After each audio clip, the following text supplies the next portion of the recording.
मैंने पहले भी कहा था और दोबारा दोहरा रहा हूं, मुझे पूरी उम्मीद है कि हमारे प्राइम मिनिस्टर, हमारे एमईए जयशंकर जी पूरे घटनाक्रम पर बीते कई हफ्तों से जो चल रहा था उस पर नजर बनाए रखे होंगे। उसका एक ब्लूप्रिंट भी होगा। हमारा मानना है कि अक्सर लोग सोशल मीडिया के दौर में त्वरित प्रतिक्रिया दे देते हैं कि कोटा के कारण। ऐसा नहीं है, ये मल्टी लेयर्ड आर्किटेक्चर है।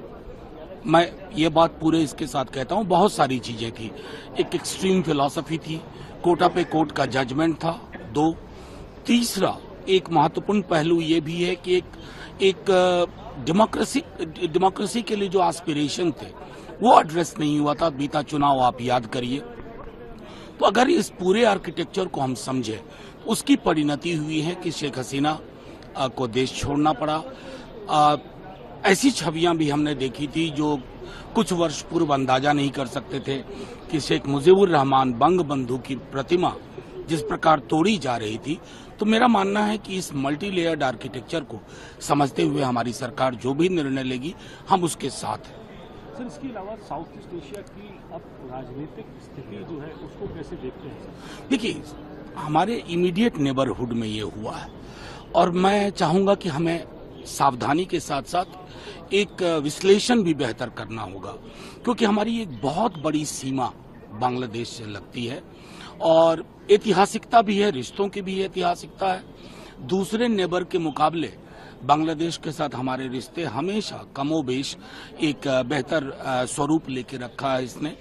लेकिन एक जिसको कहते हैं कि छद्म लोकतंत्र की क्या परिणति हो सकती है, उसका भी ये नतीजा है। जाहिर तौर पर मैं दोबारा कहूंगा कि हमारी सरकार जो भी निर्णय लेगी, आज ऑल पार्टी मीटिंग भी हुई है।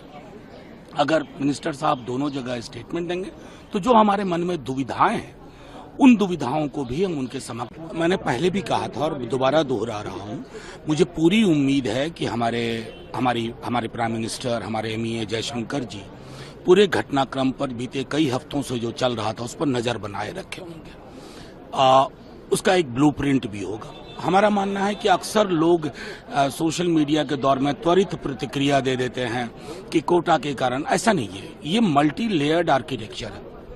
मैं ये बात पूरे इसके साथ कहता हूं, बहुत सारी चीजें थी। एक एक्सट्रीम फिलॉसफी थी, कोटा पे कोर्ट का जजमेंट था। 2, तीसरा एक महत्वपूर्ण पहलू ये भी है कि एक डेमोक्रेसी के लिए जो एस्पिरेशन थे वो एड्रेस नहीं हुआ था। बीता चुनाव आप याद करिए। तो अगर इस पूरे आर्किटेक्चर को हम समझे, उसकी परिणति हुई है कि शेख हसीना को देश छोड़ना पड़ा। ऐसी छवियां भी हमने देखी थी जो कुछ वर्ष पूर्व अंदाजा नहीं कर सकते थे कि शेख मुजीबुर रहमान बंग बंधु की प्रतिमा जिस प्रकार तोड़ी जा रही थी। तो मेरा मानना है कि इस मल्टी लेयर्ड आर्किटेक्चर को समझते हुए हमारी सरकार जो भी निर्णय लेगी, हम उसके साथ हैं। सर, इसके अलावा साउथ ईस्ट एशिया की अब राजनीतिक स्थिति जो है उसको कैसे देखते हैं?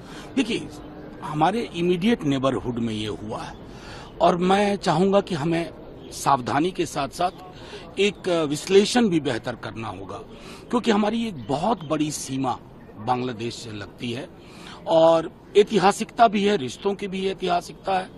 दूसरे नेबर के मुकाबले बांग्लादेश के साथ हमारे रिश्ते हमेशा कमोबेश एक बेहतर स्वरूप लेके रखा है इसने। लेकिन एक जिसको कहते हैं कि छद्म लोकतंत्र की क्या परिणति हो सकती है, उसका भी ये नतीजा है। जाहिर तौर पर मैं दोबारा कहूंगा कि हमारी सरकार जो भी निर्णय लेगी, आज ऑल पार्टी मीटिंग भी हुई है। अगर मिनिस्टर साहब दोनों जगह स्टेटमेंट देंगे तो जो हमारे मन में दुविधाएं हैं, उन दुविधाओं को भी हम उनके समक्ष रख करके